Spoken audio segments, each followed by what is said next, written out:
Bienvenue, on est ravis de vous accueillir ce soir pour ce second rencard de Cocorico. Comme vous le savez, on a lancé ce rendez-vous maintenant tous les troisièmes mardis du mois pour vous donner un rendez-vous avec transition professionnelle. Donc avant de commencer ce soir, on est très content de vous accueillir ici pour ce petit moment entre nous et je vais passer la parole à Lidvine. Merci Janita. Et donc je vais maintenant vous présenter les deux intervenantes de ce soir. Donc j'invite Julie à la technique à passer au slide suivant. On a deux intervenantes de choix ce soir. Donc déjà on a Lidvine ici qui est, comme vous le voyez, Lidvine elle aime la musique. Donc Lidvine c'est une enfant qui est passionnée de musique. Son premier instrument, comme vous pouvez le voir sur la photo ici, ça a été la flûte à bec. Et puis, elle est passée au violoncelle, à la batterie, au chant, à la guitare. Dans sa vie privée, Lidwine, elle a aussi 7 frères et sœurs avec lesquels elle passe beaucoup de temps à créer des spectacles, à inventer des chorégraphies et à jouer au docteur. Et toi, Janita, est-ce que tu peux nous présenter Janita? Je vous présente Janita, cette toute petite fille qui est bien moi, et oui. Alors cette petite fille, comme vous voyez, c'est une petite fille très souriante, très pétillante déjà, autour de ses 4 ans ici. Cette toujours envie de vivre, de rigoler, de sautiller, c'était terrible, j'étais intenable. On m'appelait d'ailleurs Toupie, c'était vraiment mon surnom, hein. Je passais mon temps à sautiller pour aller d'un endroit à l'autre, à danser pour aller d'un endroit à l'autre. On était aussi issus d'une famille de musiciens, et puis j'étais, comme vous pouvez le voir, très, très à l'aise déjà devant la caméra. J'avais vraiment cette envie et cette ambition d'être toujours un peu devant la caméra, faire un peu mon show, toujours être un peu la rigolote, le petit clown. Donc ça, c'est Janita. Voilà, merci Lidvine. Génial, on va passer un bon moment alors, mais qu'est-ce qu'on va faire ce soir? Julie, tu peux passer au slide suivant. Alors, ben oui, c'est un moment, on vous invite ce soir pour un temps de rencontre. Un temps de rencontre à 3 égards. D'abord, un temps de rencontre avec vous-même, puisque l'invitation des rencarts, c'est de se rencontrer chaque fois à travers le prisme d'une thématique en particulier. Donc, le mois passé, on avait eu l'occasion de discuter autour de la dimension, de l'aspect financier de la transition professionnelle. Ce soir, on va parler essentiellement d'authenticité, et puis on vous présentera tout à l'heure le sujet de la prochaine rencontre. Donc, un temps de rencontre pour soi, mais aussi pour rencontrer d'autres personnes qui sont ici, peut-être qui se posent les mêmes questions, qui sont dans ce processus de réflexion en vue d'une potentielle reconversion. Et puis aussi pour rencontrer l'équipe Cocorico, puisqu'on est presque au complet ce soir. Donc, Janita Et et en, moi ici, et oui. et en effet, Julie qui est à la technique, qui va nous faire quand même un petit coucou. Merci Julie, salut. Et puis Fabienne qui est aussi avec nous. Merci Fabienne et Julie d'être un peu nos backups techniques. Comme ça, on est pleinement concentrés sur vous, nos invités de ce soir. Exact. Et donc, la soirée, elle va se partager en différents temps. Comme toujours, on vous proposera un temps on va dire 40 40-50 minutes pour découvrir cette thématique que Janita et moi vont vous proposer. Mais on va aussi vous inviter à échanger, à partager. Donc, ce ne sera pas juste du discours. Ensuite, vous aurez la possibilité de poser des questions, de réagir par rapport à ce qui a été échangé. Et puis, on vous présentera évidemment les ateliers et les services proposés par Cocorico. Et là, on prendra vraiment le temps de répondre à toutes vos questions s'il y en a. Voilà, je pense que tout est dit. Je vais te laisser la parole, Janita, pour nous plonger dans cette thématique. Exactement. Alors, ma première proposition ici, c'est vraiment d'abord vous donner l'opportunité de vous déposer dans ce cercle, certes intimiste, mais malgré tout, vous permettre de vous déconnecter, mais surtout vous reconnecter en fait à l'enfant que vous étiez. Donc, je vous invite, si vous le voulez bien, à vous installer confortablement pour un petit temps de visualisation avec nous. Je vous invite à fermer les yeux. Et je vous invite à prendre 3 grandes respirations. Et en ce faisant, vous allez expirer tout le stress de votre journée et inspirer la paix et la sérénité. Expirez à nouveau tous les soucis et tous les tracas. Ensuite, inspirez l'harmonie. Je vous laisse faire 2-3 respirations.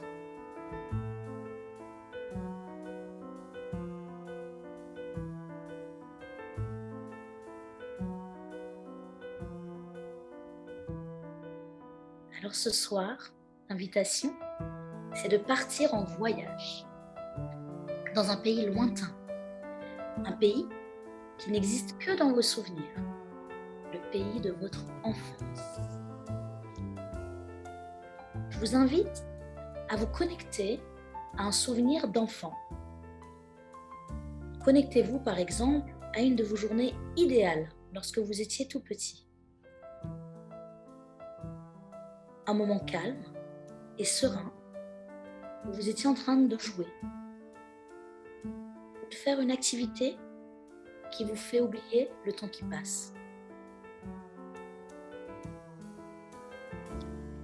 Peut-être même arrivez-vous à vous souvenir de comment vous êtes habillé, ce que vous portez sur vous, votre pull ou votre robe préférée.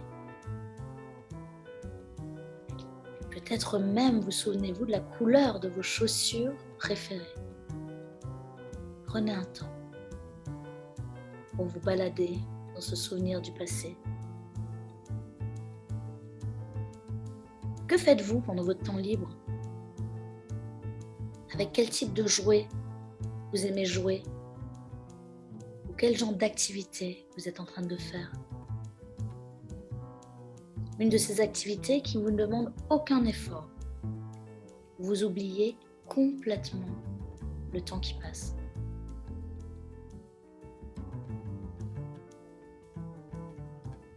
Souvenez-vous, où êtes-vous? Comment vous sentez-vous? Connectez-vous à toutes les différentes sensations qui vous traversent. Quelles sont les idées qui vous passent par la tête? Les images? Qu'est-ce que vous voyez autour de vous? Peut-être même qu'il y a des odeurs particulières qui vous entourent. Connectez-vous à ce que vous êtes en train de faire. Vous êtes peut-être accompagné ou peut-être tout seul. Si vous êtes accompagné, comment est-ce que les gens interagissent entre eux? Et vous? Comment vous sentez-vous dans ce souvenir d'enfant? Quel genre de rêve vous traverse? Quelle idée vous faites-vous sur le monde dans lequel vous êtes en train de grandir?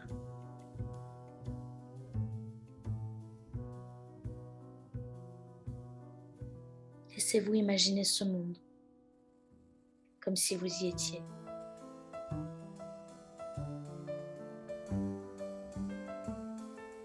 Je vous laisse vous connecter.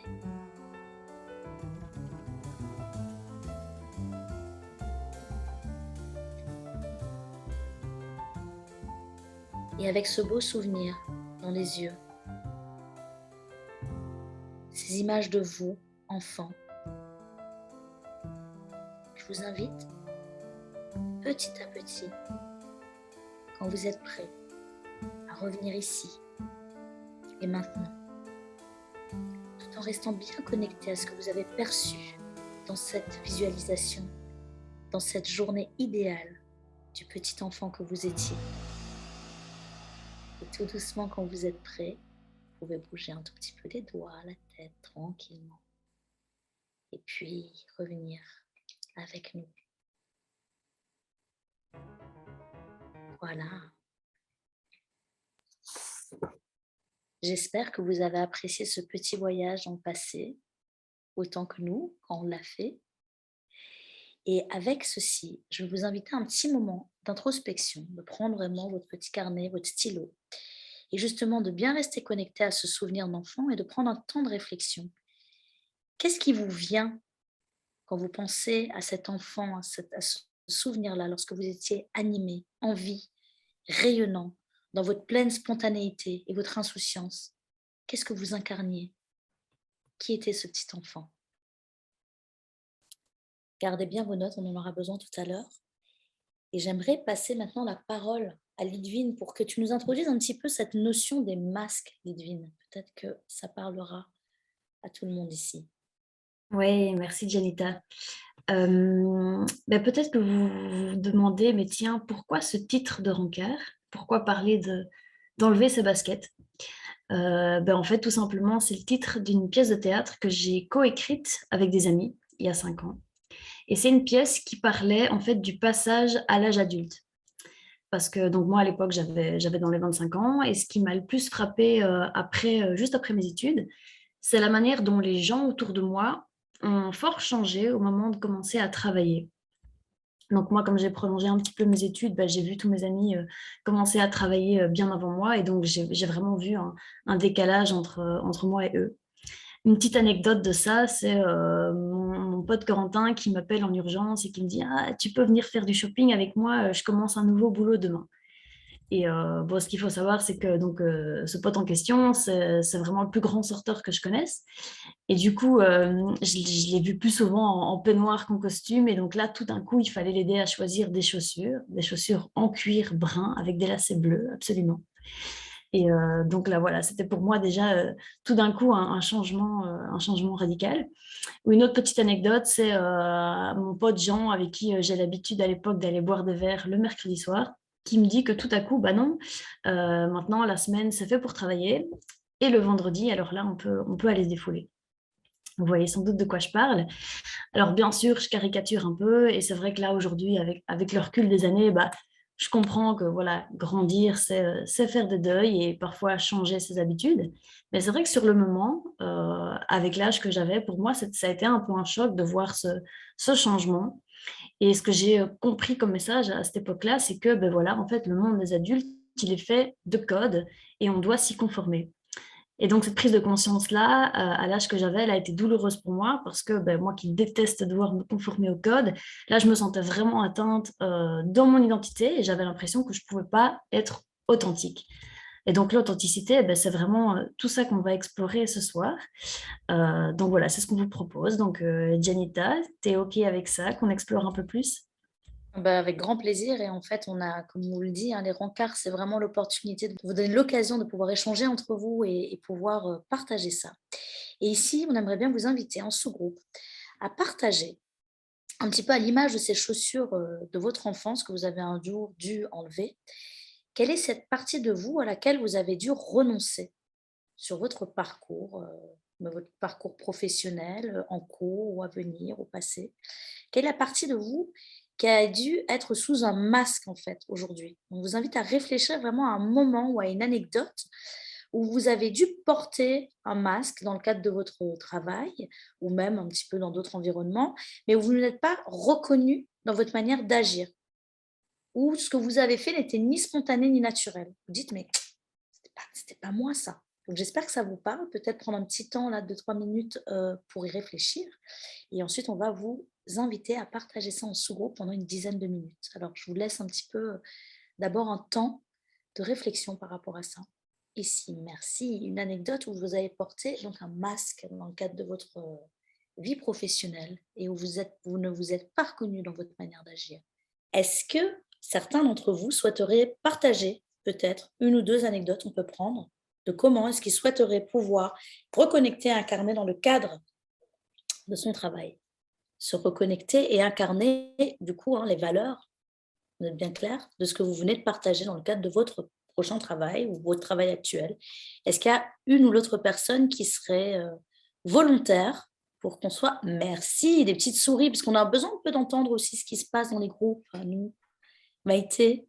Oui, je peux partager en tout cas notre mot de la fin. C'était vraiment par rapport au respect. Enfin, on l'abordait de façon diverse, mais en fait, finalement, on parlait du respect de soi et le respect de base, on parlait du respect des autres. Puis on se dit, mais en fait, enfin, moi, je partageais le fait que souvent, je suis quelqu'un de assez lente et souvent, du coup, dans les heures du boulot, je ne m'autorise pas à prendre mon temps, enfin, à prendre le temps qu'il me faut pour faire la chose et je me mets un peu en mode robot et voilà, c'est comme un on-off quand je vais travailler, quoi. Et du coup, notamment, en fait, ça, c'est du respect de soi. Et Joël partageait une anecdote plus propre à elle, mais qu'elle partagera si elle a envie. Voilà. Merci beaucoup déjà, merci beaucoup Maïté pour ça. Alors tu parlais de Joël, est-ce que Joël, est-ce que tu aurais envie de partager ici l'anecdote Mais moi, et la réflexion? ce que je trouvais par rapport aux valeurs, je mettrais un titre dessus qui serait se reconnecter au vivant, en fait. Qu'est-ce que ça veut dire? Ça veut dire, comme l'a évoqué Maïté, donc le respect, revenir au respect, qui je trouve manque de plus en plus pour diverses raisons, à la coopération et plus la compétition, les uns avec les autres, pas contre les autres, au partage, donc, qui va avec la coopération, bien entendu, et ouvrir enfin la porte. En tout cas, moi, ça fait partie de mon expérience où c'était quelque chose qui n'existait pas, c'est ouvrir très largement la porte à la créativité, quelle que soit la fonction qu'on exerce. Parce que moi, je pense qu'il y a un gaspillage terrible dans les entreprises où il y a plein de gens qui ont des superbes idées, mais qui ne peuvent pas les exprimer.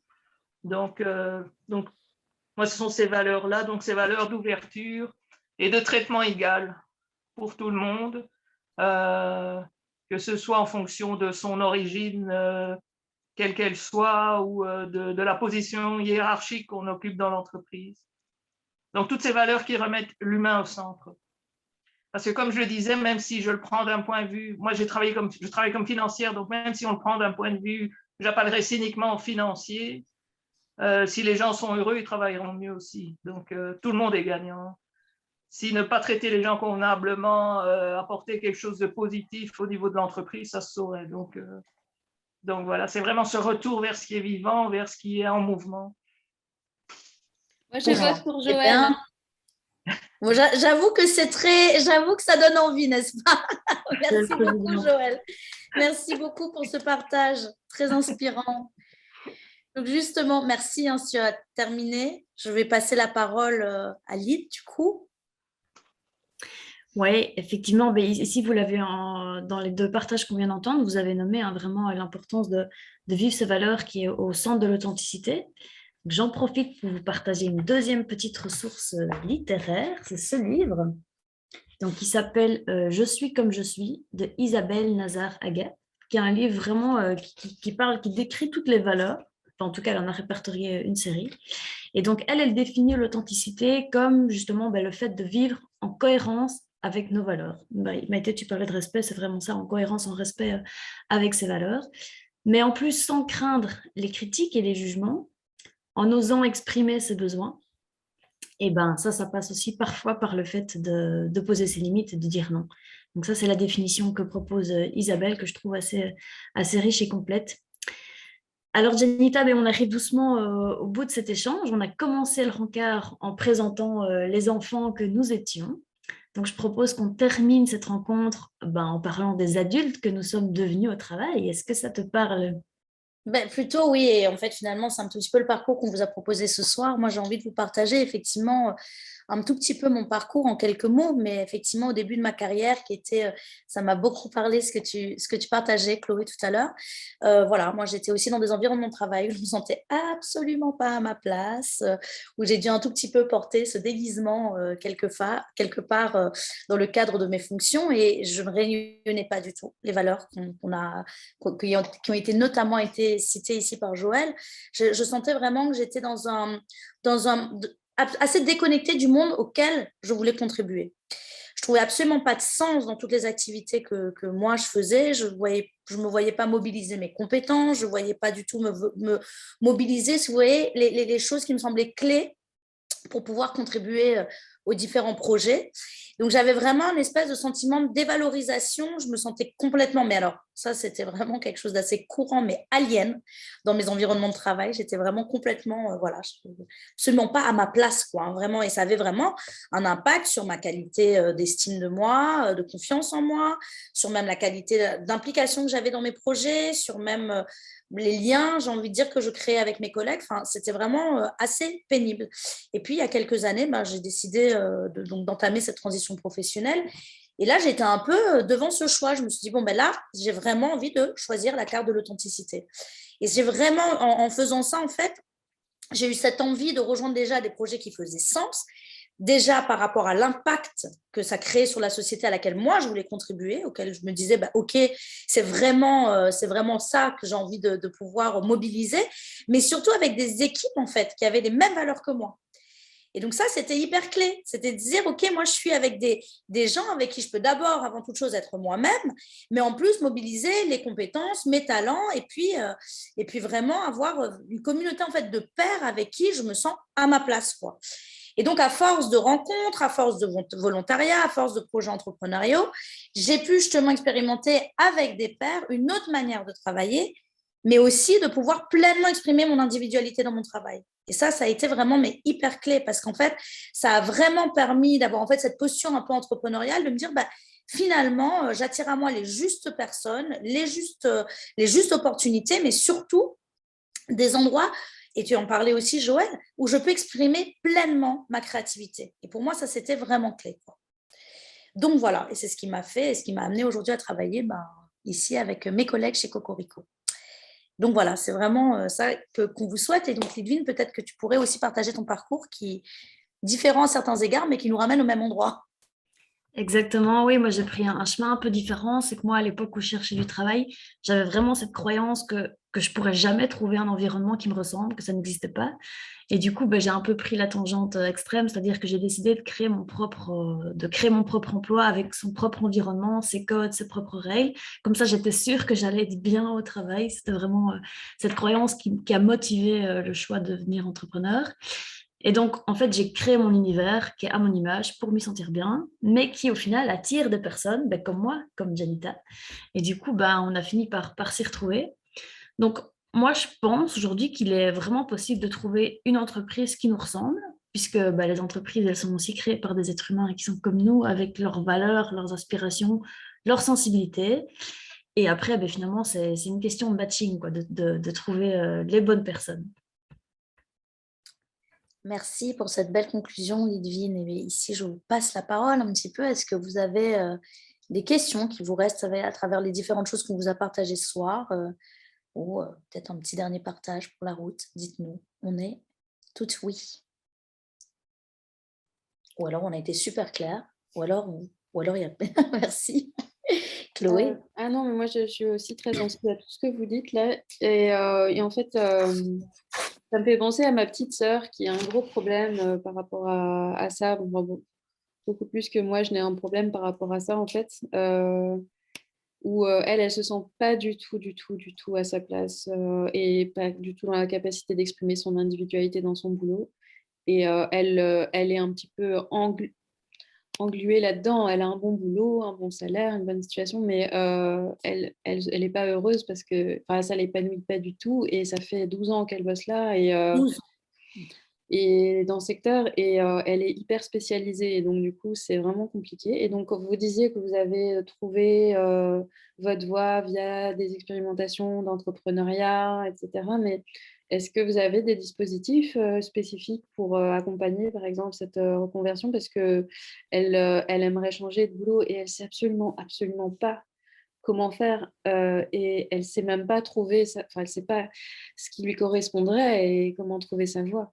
Donc, et quelque part, elle a développé énormément de compétences dans ce domaine-là parce qu'elle s'y est attelée, elle s'y est consacrée et tout. Mais donc, c'est dommage de les perdre complètement. Mais c'est dommage de rester aussi malheureuse encore pour les 15 ans peut-être de vie professionnelle qui lui reste ou 20 ans de vie professionnelle. Plutôt, oui. Merci beaucoup, Chloé, pour ce partage. Et en fait, tu nous fais une très, très bonne transition parce que tu poses une question qui est très, très clé ici, en effet. Et je pense que le cas, malheureusement, de ta sœur n'est pas un cas isolé. Et comme on l'a un peu constaté tous ici à travers nos partages, on est passé à un moment ou à un autre face à ces mêmes questionnements, en tout cas ces mêmes prises de conscience. Et c'est vraiment la volonté en fait de Cocorico de pouvoir accompagner ce changement et ces prises de conscience. Et donc justement, si vous me le permettez, je passe du coup justement au dispositif, comme tu disais, c'était joliment dit, qui sont nos ateliers, qui sont vraiment, en tout cas la démarche qu'on a chez Cocorico. Avant de vous introduire justement nos différents ateliers, je vais vous parler de la roue du changement. On vous l'enverra peut-être du coup ensuite pour ceux qui ne l'ont pas vu. Je peux avoir la slide suivante, s'il vous plaît. Voilà, c'est vraiment par ce prisme, en fait, nous, qu'on accompagne les différentes personnes en transition professionnelle. La roue du changement, c'est vraiment une roue qui a été créée par un psychologue américain qui s'appelle Hudson. En fait, il part du principe en fait, que tout changement vient avec vraiment différentes étapes, qu'ils soient professionnels, qu'ils soient autres. En fait, on passe vraiment par différentes étapes qui accompagnent le processus de ce changement. Ça commence très régulièrement, en fait, par un point de rupture. Donc, ça peut être notamment, Chloé, ce que tu nommais un peu ici, c'était vraiment d'aller un tout petit peu identifier la prise de conscience, de dire, mais en fait, là, c'est pas OK, quoi. Ce que je vis là, c'est pas OK. Donc, ça va vraiment créer ce point de rupture, cette envie de mise en mouvement, de se dire, bon, bah, OK, là, c'est pas juste pour moi. Donc, j'entame le changement.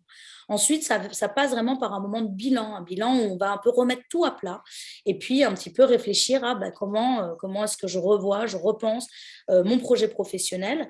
On va devoir alors soit passer par un moment de déblocage si c'est vraiment plus poussé, ou alors un moment où on va intégrer ce nouveau projet. Et donc, on va passer en fait vraiment par ces différentes étapes, notamment cette étape de créativité où là, on va vraiment repenser le nouveau projet professionnel pour pouvoir le mettre en place et enfin lui donner l'opportunité de prendre son envol. Donc, on a vraiment ces différentes étapes. Je suis allée un peu rapidement ici pour ne pas vous encombrer, mais on vous enverra la vidéo éventuellement dans le mail remerciement. Mais en effet, l'intention en tout cas de Cocorico, c'est de pouvoir vraiment accompagner chacun des personnes qui croisent notre chemin sur ces différentes étapes du changement. Et on dit au revoir à Maïté du coup en même temps. Merci de ta présence, Maïté, ce soir. À bientôt. Et donc, voilà. Donc, on a vraiment différents ateliers qui accompagnent sur ces différentes étapes du changement. Et donc, je vais passer déjà la parole à Lidvine pour le premier atelier. Oui. Alors, on a donc l'atelier exploration de soi. Lui, ici, on est en début de la roue. C'est pour des personnes qui sont un peu dans le brouillard, à l'image de cette femme-là. Donc, ça peut être des personnes qui se disent, tiens, moi, j'ai aucune idée de ce que je voudrais faire professionnellement, ou bien alors j'ai trop d'idées, je ne sais pas par où commencer. Donc, vraiment, il y a cette notion de flou. Et donc, cet atelier, il permet à la fois de se reconnecter vraiment à ses aspirations, mais qu'est-ce que je veux en fait, de clarifier sa destination professionnelle, et puis aussi de s'ouvrir un peu, ouvrir le champ des possibles. Cet atelier, il existe en 2 formules, soit sur une semaine, donc de 5 matinées, soit sur un week-end. C'est exactement le même contenu, mais disposé différemment pour permettre à des personnes qui travaillent de pouvoir y assister aussi. Inclus dans cet atelier, un rendez-vous individuel de suivi. Donc, ça fait aussi partie du package. Donc, cet atelier, qu'il soit sur une semaine ou un week-end, est valorisé à 395 €. On vous propose ici 2 prochaines dates. Donc, en avril et puis le week-end en juin. On ouvre en général, on fait un atelier par mois. Donc voilà, si ces dates ne collent pas avec votre agenda, suivez notre actualité, il y en aura d'autres prochainement. Ça, c'était pour l'atelier exploration de soi. Alors, on a un témoin ici dans la salle. Je vais laisser la parole à Hakim qui a fait cet atelier et qui va nous en dire un petit mot. Donc voilà, j'ai fait cet atelier il y a quelques mois et j'étais dans le brouillard complet et ça m'a bien aidé. Ça a vraiment éclairci mon horizon. J'ai pu découvrir plus de choses sur moi, sur mes valeurs, ma valeur dominante, celle que je ne serais pas prête à laisser pour un job. Et j'ai pu aussi profiter de l'expérience, de la dynamique de groupe qui fait qu'il y a une intelligence collective qui se fait et qui crée un environnement où on peut avoir plus d'idées, plus de possibilités et ça ouvre un horizon et c'est comme ça qu'on trouve la direction vers quoi on veut aller. Et c'est le cas pour moi. Donc, merci encore pour cet atelier. Génial, merci Hakim pour ton témoignage. Et d'ailleurs, si je peux me permettre, donc cet atelier t'a permis d'identifier que tu avais envie de reprendre une formation pour entamer ta transition. Donc voilà, c'est en cours, c'est en processus. Merci de ton partage. Et on va présenter le prochain atelier. C'est Janita qui va vous en parler. Oui, alors je vous présente l'atelier Move On, qui est un atelier vraiment qui, lui, pour le coup, s'adresse vraiment à des personnes qui ont un projet ou un rêve, ou en tout cas quelque chose qui peut peut-être un peu dormir, peut-être que vous connaissez ça, qui est un peu au fond d'un tiroir et on ne le sort pas parce qu'on se sent bloqué, parce qu'on ne se sent pas légitime, parce qu'on a du mal à se mettre en mouvement, parce qu'on procrastine, on se sent bloqué, enfin bref, c'est vraiment un atelier qui s'adresse à des personnes qui ont envie de se remettre en mouvement, d'identifier les blocages, les freins en fait, qui les bloquent en fait dans leur passage à l'action. Et donc vraiment, c'est de cultiver dans le cadre de Move On une nouvelle posture, une posture de confiance face à la vie, face à notre capacité à agir et à passer à l'action. Et Move On, ça se passe en 4 après-midi avec un rendez-vous de suivi qui est réparti sur 6 semaines, vraiment pour permettre vraiment de vivre ce processus.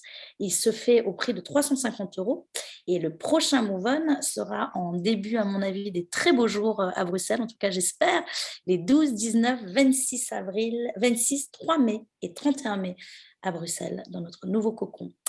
Voilà. On ne vous donne pas tous les détails horaires ici parce que voilà, mais on aura toutes les informations horaires qui vont vous être communiquées du coup dans l'email et sur notre site internet. Mais peut-être, voilà. Mais c'est en Ça va. soirée, hein. C'est after work, de toute façon, le vendredi soir. Oui. Tout à fait. Hein, l'exploration de soi du week-end est en soirée. Tout à fait. Oui, oui. Soirée et week-end. Oui, tout à fait. Et je repasse la parole à Lidvine pour nous présenter le fraîchement arrivé dans la série de nos ateliers. Voilà, le petit nouveau, le dernier. Alors là, c'est ultra concret. Là, c'est vous êtes prêts pour aller travailler. Il vous manque juste l'énergie de postuler. Vous savez, faire toute cette démarche de candidature que personne n'aime faire. Enfin, si, quelques personnes quand même aiment ça. Mais donc, ici, l'idée, c'est de le faire ensemble et que ce soit fun, en fait. Donc, on s'est formé une méthodologie de job coaching qui est hyper ludique, qu'on a vraiment transformée pour la rendre collective, participative. Et donc, c'est hyper fun. C'est vraiment de l'outillage, du mindset. Au terme des 5 séances d'accompagnement, vous avez vraiment toutes les cartes en main pour pouvoir mettre le cap sur votre destination professionnelle. C'est donc 5 lundis soirs, un lundi matin avec un professionnel de recrutement qui va vous traîner vous entraîner pour les entretiens d'embauche. Et puis après, on propose un suivi sur 3 semaines parce qu'on se doute bien que voilà, entre le moment où vous avez tous les outils en main et le moment où vous signez votre contrat, parfois il y a un petit laps de temps. Et donc pour nous, c'est important de ne pas vous lâcher dans la nature. On reste en groupe, on s'entraide, on garde la motivation jusqu'à ce que vous trouviez du boulot. Et donc voilà, aussi un atelier à 350 qui commencera le 25 avril. Et comme il est assez étalé dans le temps, ça court jusqu'au 13 juin. Voilà pour les plus pragmatiques d'entre nous. Et donc là, ici, à nouveau, n'hésitez pas. Si vous avez des questions, on est là pour y répondre avec grand plaisir sur ces 3 ateliers. Je pense qu'on a essayé d'être au plus clair. Oui, ça va pour tout le monde. Je peux avoir des petits pouces en l'air. C'est bon. Tranquille. Bien, merci. De toute manière, on reste évidemment en contact par email. Donc, on va vous donner l'opportunité ici de nous reposer des questions en fait via email. J'ai quand même envie de vous quitter sur 2 choses. Tout d'abord, une citation qui présente un tout petit peu la thématique qu'on a visitée aujourd'hui.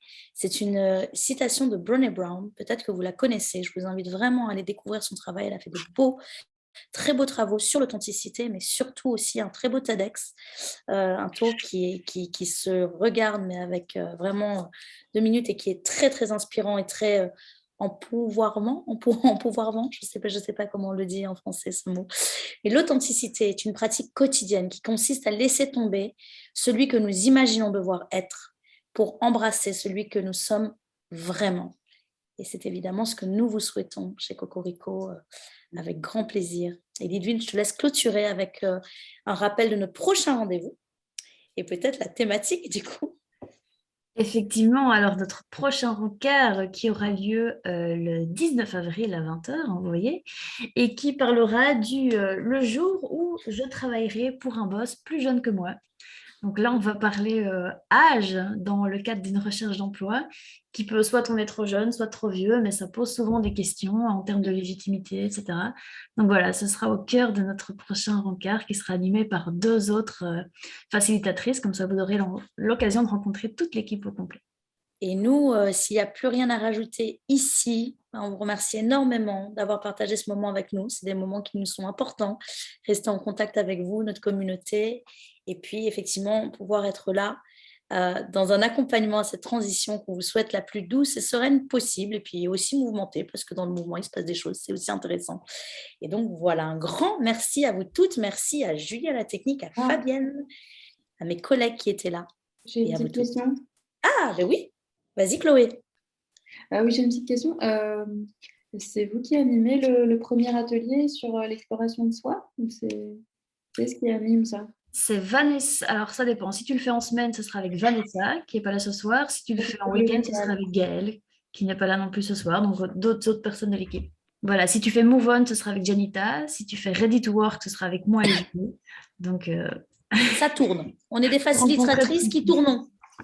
D'accord. Non, c'est parce que je pensais plutôt que ça pourrait peut-être intéresser ma sœur. Je vais lui en parler. Mais... Oui, je pense que quand tu as évoqué sa situation, effectivement, c'est l'atelier qui lui correspond. Le plus, et n'hésite pas à la mettre en contact. Vous avez les coordonnées ici à Info @ Cocorico Searching, donc si elle a des questions, qu'elle n'hésite pas, et puis si elle a envie de nous appeler, on est aussi là. De toute façon, c'est à distance, hein, c'est sur Teams, ou bien c'est en présentiel? Présentiel. Ah, d'accord. Ça va? Vous avez toutes vos réponses? Oui, merci.